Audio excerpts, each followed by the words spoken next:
क्रिस्का recording studio Ekangar सराय जिला के थाना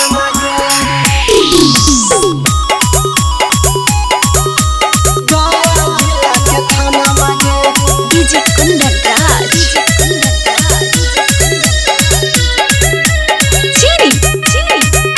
प्रेजेंटेड बाय क्रिस्का फिल्म्स। आगे जहिया से होलो है प्यारा वा तोरा से आपत में हको पर ना मांगे।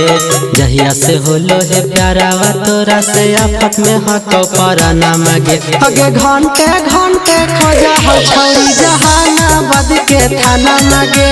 मिनटे मिनटे खोजा हो पगली गया जिला के थाना मांगे। आगे भागे परौआ धीरतिया जब जब बाजो गाड़ी के हौरा ना मांगे। भागे परौआ धीरतिया जब जब बाजो गाड़ी के हौरा ना मांगे। आगे घंटे घंटे खोजा हो छौरी नवादा जिला के थाना मांगे। मिनटे मिनटे खोजा हो पगली नालंदा जिला के थाना मांगे।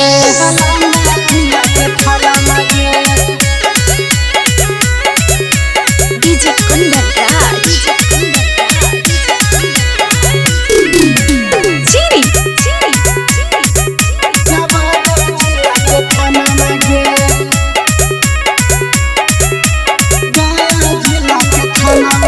आगे कैली है बारह फरन के छौरी 18 गो मर्डर के सगे।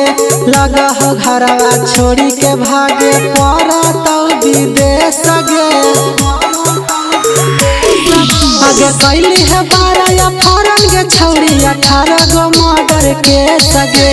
लगा हो घरवा छोड़ी के भागे पड़ा तो विदेश गे।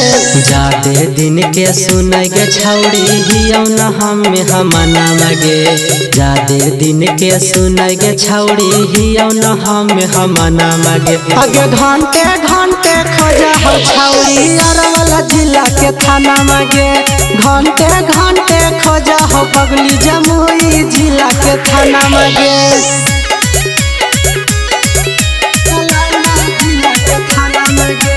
डीजे कुंदन राज